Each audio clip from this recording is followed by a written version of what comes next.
I'm Laura Czerniewicz. I'm the youngest daughter of Madame Hélène Czernievicz, and I'm talking today with my sons Jacques and Francis.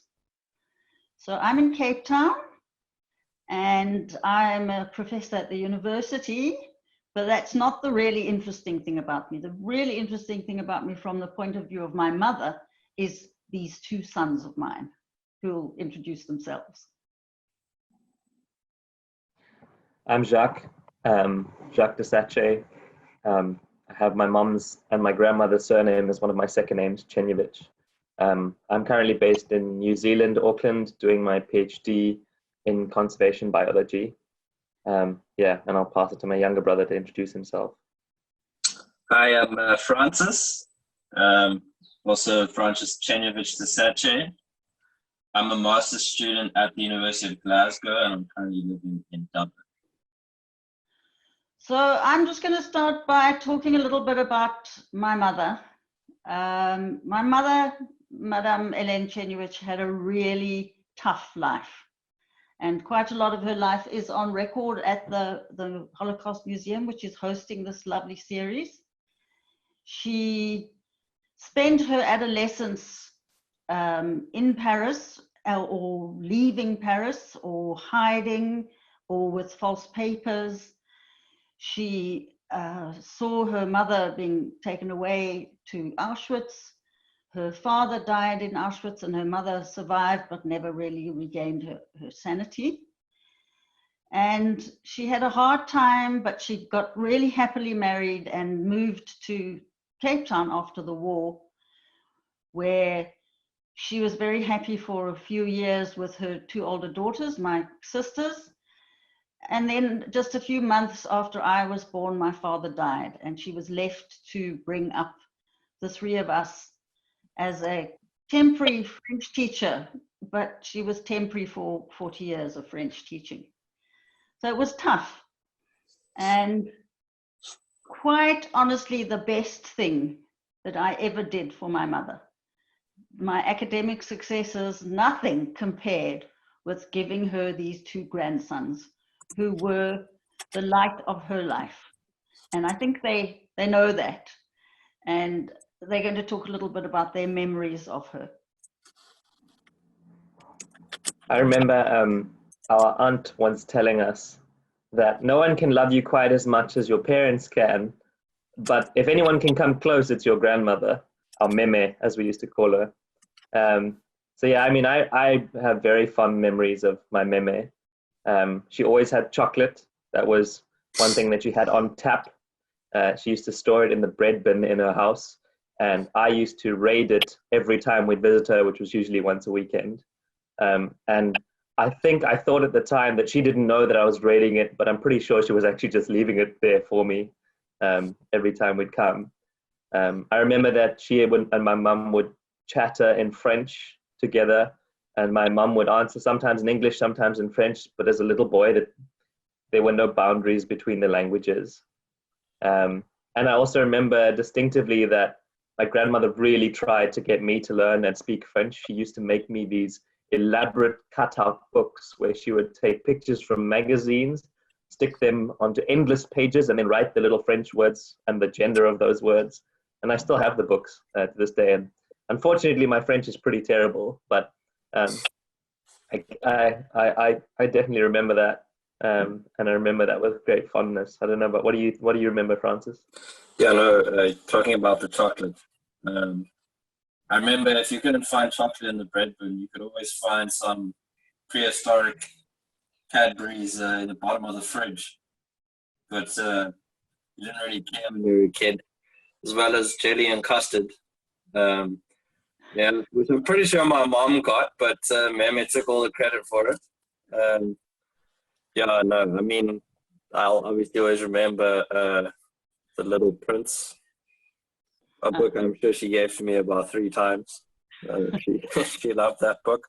The story of the cherry tree, where she was a child and she ate so many cherries off the neighbor's tree that she was sick. Which was told every few months, it seems.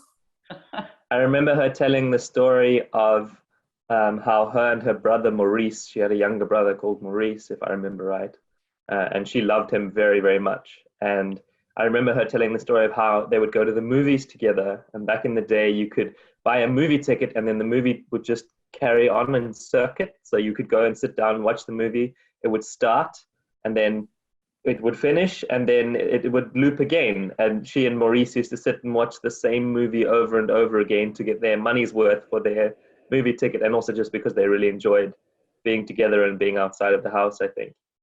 That was always very sweet. And she also told that one copious times. She had a tendency to tell her stories many, many times. Many times. Yeah, and what my mom was saying about Meme being a temporary French teacher that became a profession for 40 years was that she was damn good. When I was a student in high school, at Westerville High School, a teacher approached me when I was probably grade 11 and said, "Czerniewicz, are you Madame Czerniewicz's grandson?" And I said, "Yes." He's like, "Oh, she taught me French 30 years ago, and she was the best teacher."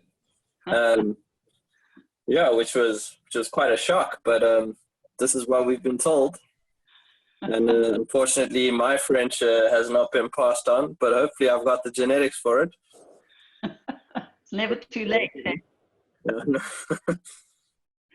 So what do you think you guys are going to take forward into your own lives? I mean, here you are 28, 25. And Meme hasn't been around for more than 10 years now. What are you going to take into your lives going forward? Francis, I'll let you start on this one, Francis. I think what I'll take from Meme's life is resilience. As my mom said, she had a difficult life. She survived the war and lost her husband shortly after my mom was born, far too soon.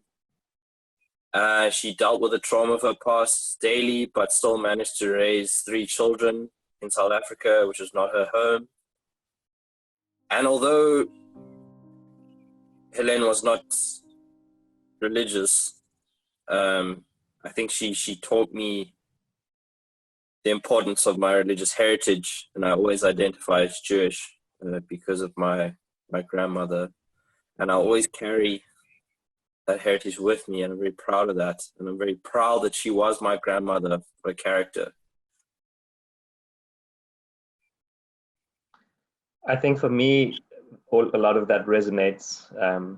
I was always, always felt very loved by my grandmother. That's something that I will never forget and always have with me. And, coming from having such a loving grandmother.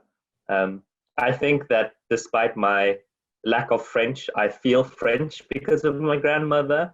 And that's opened a lot of doors, that having that ability to think internationally, to be brave like she was, to just change her life and change countries, moving from Europe all the way to South Africa, completely unknown. She made the best of that. She made the absolute best of that situation. And I followed a similar path in my life and moved to places that I've never heard of or never known. And my grandmother could do it. So why can't I? So I think I'll take that with me. And her love for me and her love for you, Francis, and the relationship that she had with our mom. That's something very special, and we're very lucky to have had that in our lives. So I think I'll take the love and the travel and the Frenchness with me. And I think for myself, I will take the love of reading, because my mother was a voracious reader, and there might not have been any money, but there was always money for a book if you really, really wanted a particular book. So I'll take that, and I'll take the love of musicals. And I will go and watch musicals to this day because she would have enjoyed them so much. And I think I will also take the ability to have a good time in the midst of the most terrible times. And you could switch off all the misery and close the door on it and just have fun. And I think that's something that all of us have got, actually. And I think that's a great thing to take forward. So Here's to Meme. Yeah, man. To Meme.